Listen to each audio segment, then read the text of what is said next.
Hi, hello, welcome to my channel or welcome back to my channel. If you're new here, hi, my name is Ren. I make content on YouTube all about writing, reading, productivity, goal setting, all that fun stuff. So if that sounds good to you, definitely hit the big red subscribe button down below and turn on those post notifications so that you know every time that I upload a new video. And today we are doing my July reading wrap up.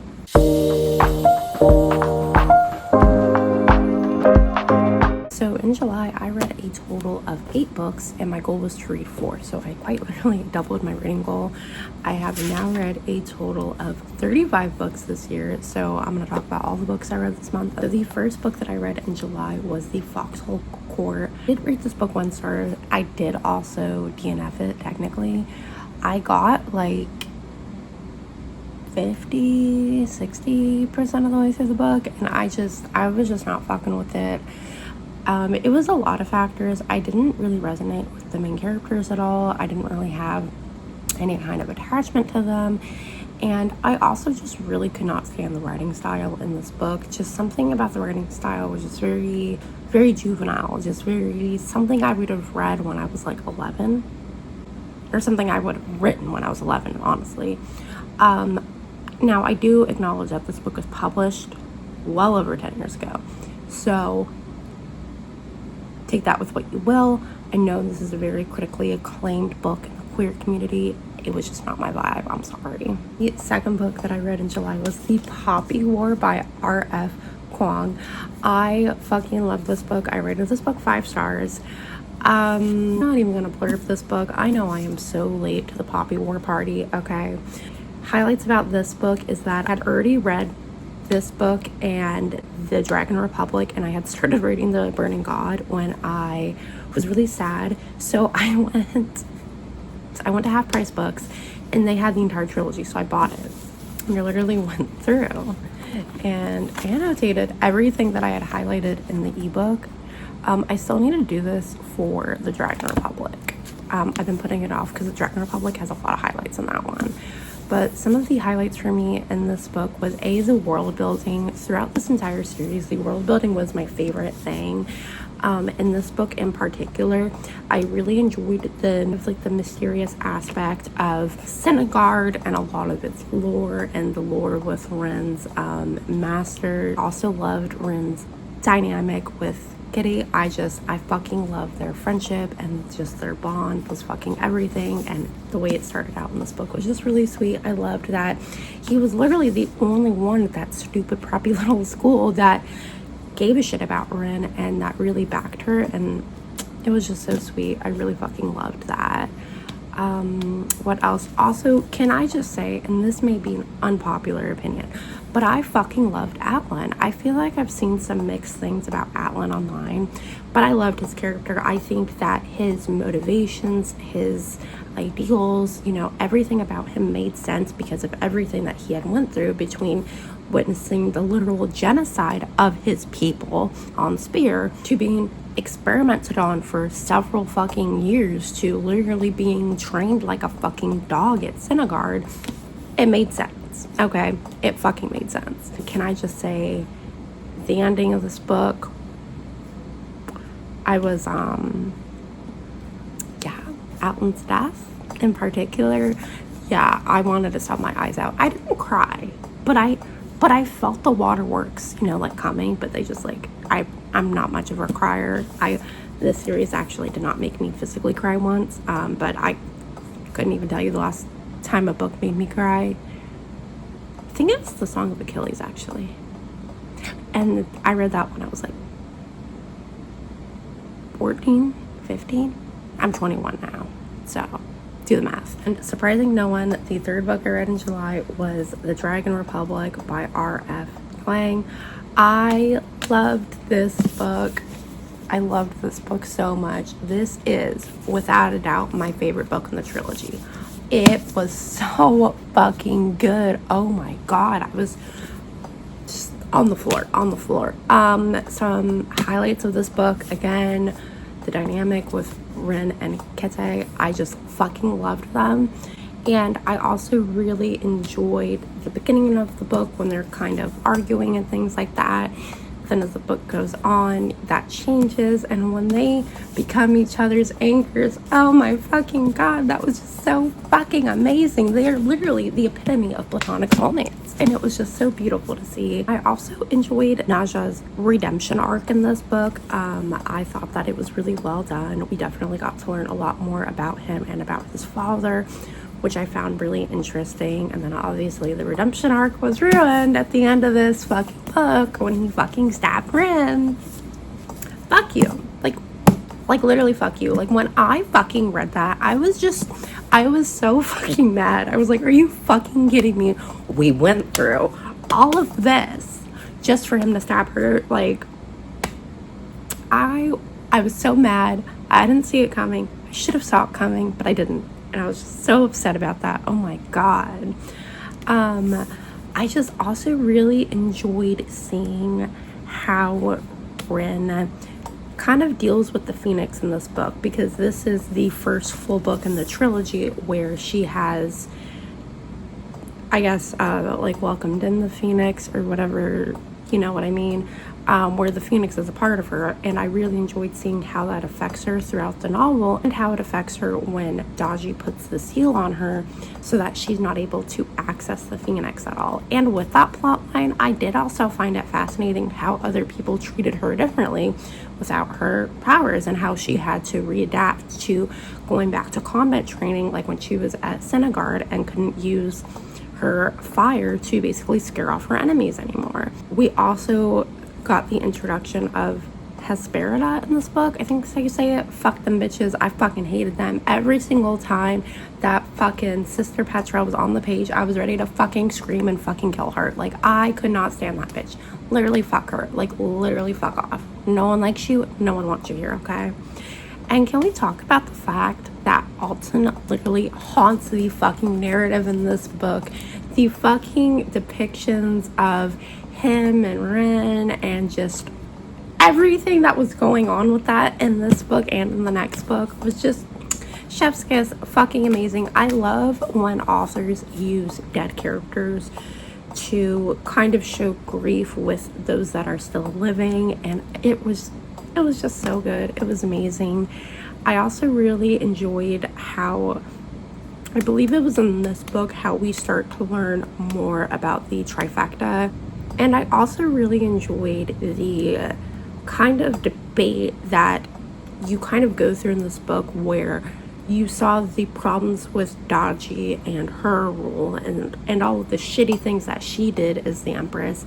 And then you also see Viserat really isn't much better. I mean, you see how he's literally using Rin, wielding her as a sword, making her go through these experiments with a fucking Sister Petra, and you see more and more throughout the book his corruption up until the end when he betrays her with his son's fucking help. That fuck ass little twat. Just talking about it makes me so mad. It literally makes me so mad. This book was fucking phenomenal though. 5 stars all around. The fourth book that I read this year, well, it's really a book, but I read The Drowning Faith. This is basically a collection of short stories from Naja's point of view, where we basically see where he's coming from some scenes, especially the one where he fucking stabs Rin like the little prick he is. Found out about this when Instagram started suggesting a bunch of reels about the Poppy War and the Dragon Republic. I read this like halfway through the Burning God, I think. I also rated this 5 stars. It was really interesting to see his perspective, and some of his perspective made a lot more sense when I finished the Burning God as well. And then the next book that I read was Those Who Wait by Haley Cass. This was a female romance that I also rated 5 stars. We had a lot of 5-star reads this month. So this book follows Charlotte and Sutton. Charlotte is currently running for office. I think she's running for, is it the Senate, governor? She's running for something in politics. And then we have Sutton, who is a TA in university. She is graduating soon and basically trying to figure out what the fuck she wants to do with the rest of her life.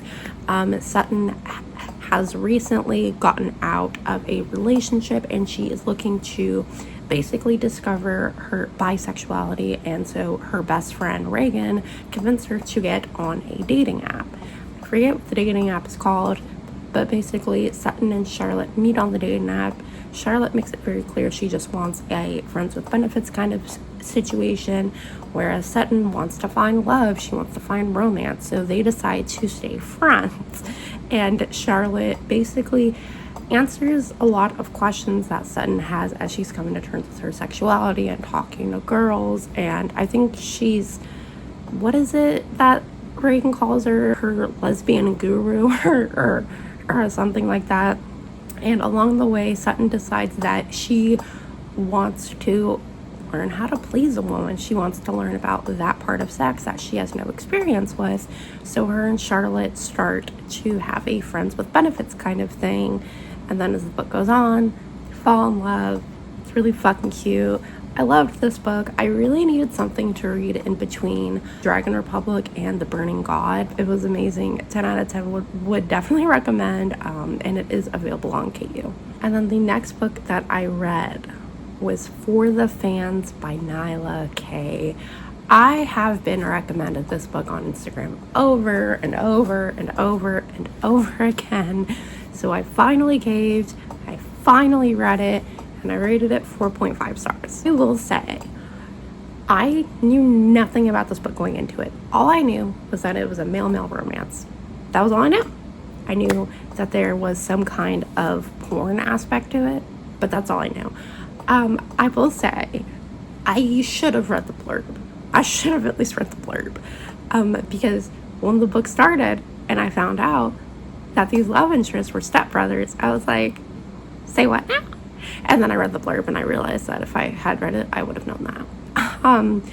I will say, typically, I'm not much for dark romance. I've dabbled in it a little bit, but it's not something that I typically gravitate towards. I'm typically more of either a really sweet romance reader or like really spicy, but not in the dark romance way. Now, I do understand why a lot of people love dark romance. I think that is valid. I do also think there's a lot of issues with the genre, but that's a video for another day. So the stepbrother aspect of For the Fans actually did not bother me as much as I thought it would, mostly because they didn't grow up together. They were teenagers when their parents got together. So in my mind, that makes it more acceptable. And also, spoiler, but let's be real, I spoil every book in these wrap-ups. At the end of the book, their parents get divorced, so they're not really stepbrothers anymore. So for me, like, that was acceptable. And I did also I really liked it. I definitely saw the chemistry there. I loved how fucking different both of the characters are. You have Kyron, who is basically a douchey quarterback player who is straight, and then we have Avi, however the fuck you say his name. He is basically an artist. People would classify him as a nerd, but you can't really call him a nerd because he sucks at school. I don't know. I will say, I feel like the author might have tried a little too hard to make Avi seem like not like other boys, like the male equivalent of not like other girls, by making him a nerd that sucked at school. I felt like it would have made more sense if he was good at school. I think that would have completed his character more, but I digress. And I also really liked how Avi was very quickly able to accept his sexuality. He thought he was straight, realized he wasn't, and he was like, oh, okay.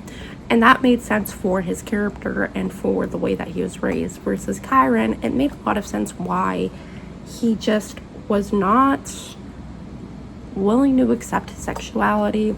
Made a lot of sense, especially with the traumatic event that is described. I'm going to check all the trigger warnings for this book because there are definitely some unsettling topics that are talked about. All in all, I did really enjoy this book. I definitely flew through it. I read it in a couple of days. This was my book to read while I was reading The Burning God, because I didn't want The Burning God to be over, so I dragged my feet reading it. It literally took me like half the month to finish The Burning God, not because of its length. I mean, it's shorter than the Dragon Republic, and I flew through that. But just like, I didn't want it to be over. Everybody online told me it was going to break me, so I was scared, and I was putting it off. When I finished For the Fans, I read this next book, mostly because it was about to expire on my library hold. This book was going to be my treat for finishing The Burning God, and then I dragged my feet reading The Burning God too much. And the next book I read was Heartstopper, Volume 6, the final volume by Alice Oseman.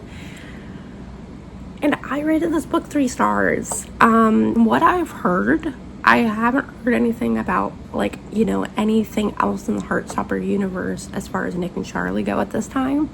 Because if there was going to be, you know, like a novella or like a novel or something that was going to, you know, like carry on the story, then this would make more sense. What I just don't understand about this book or this graphic novel was that one of the biggest conflicts of it is the uncertainty with Nick and Charlie parting ways, and Nick going to university several hours away and Charlie finishing out high school still.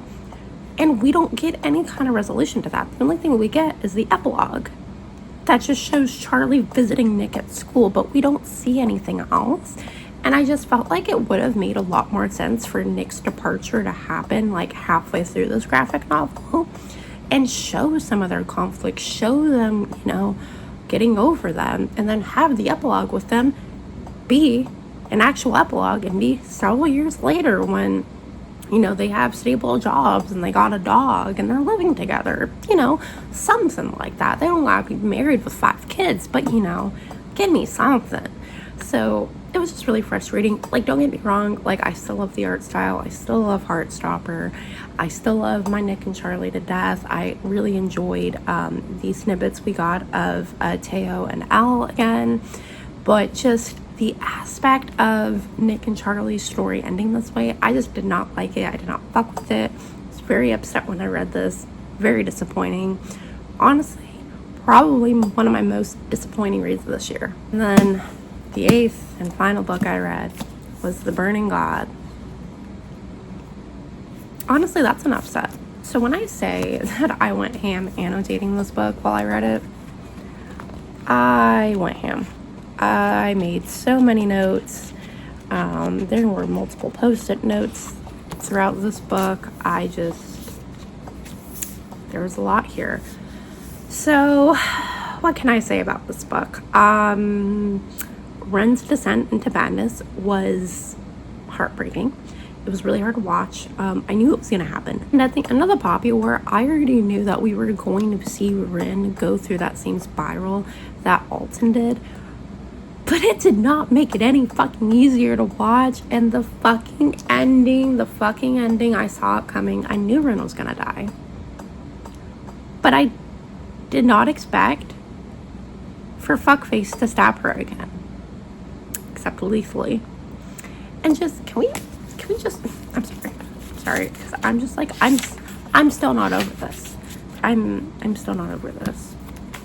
Ketai lay still beside him. He knew Ketai was gone too. That Ketai had died a bloodless death the moment he plunged the blade into Ren's heart, because Ren and Ketai were bonded in a way that he could never understand, and there was no world where Ren died and Ketai remained alive, because Ketai, the third party, the in-between, the weight that tipped the scale, had chosen to follow Ren into the afterlife and to leave Nuja behind alone. She was a goddess. She was a monster. She'd nearly destroyed this country, and then she'd given it one last gasping chance to live. Back to the point. I really enjoyed how in this book, Ren actually took charge as a leader, because in the Dragon Republic, and this is something I forgot to mention with that one, but one of my biggest frustrations with her was that she didn't take control of the Psyche. And oh my god, I can't believe I forgot to talk about the Psyche. When the Psyche died in the Dragon Republic, I was so upset. Oh my god, my poor fucking Ramza and Suni, and oh my god, heartbreak all around. But anyways, in this book, I really loved how Ren really stepped up as a leader, And I also really enjoyed seeing how the South responded to her. Obviously, the leaders basically did the same shit that Sari did to her, and basically just kept her around because of her fire and not for any other reason, and still try to downplay her and everything like that. But you see the people for the majority of the book just rally around her and behind her, and it was just so powerful to fucking read. Like, Ren, in comparison to the beginning of the Poppy War versus this book, just her character growth was so fucking incredible, and it was so amazing to watch. But then it sucked, because while you reading all of this, you're reading her descent into literal madness, and you know that she's not making out of this book alive.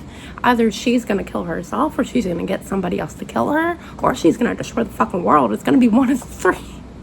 Something about Ren and Katai's bond in this book was just so I'm gonna cry. I just loved how she was always, I'm gonna kill everybody, fuck this shit, fuck them, murder. And Katai was always her humanity. He was her voice of reason, her logic. Oh my god, and when they were separated, they were fucking separated. Oh my god. And can we talk about Dashi in this book? Like, can we talk about that? Because that was fucking insane. And can I just say, seeing the real Zhang in this book was so fucking weird.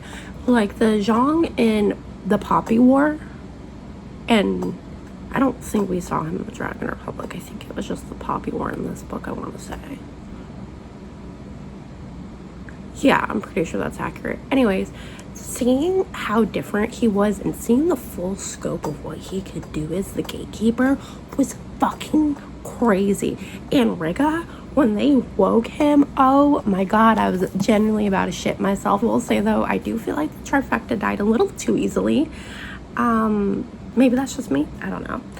But I did really enjoy learning a lot more about them in this book. I thought that was fucking fascinating.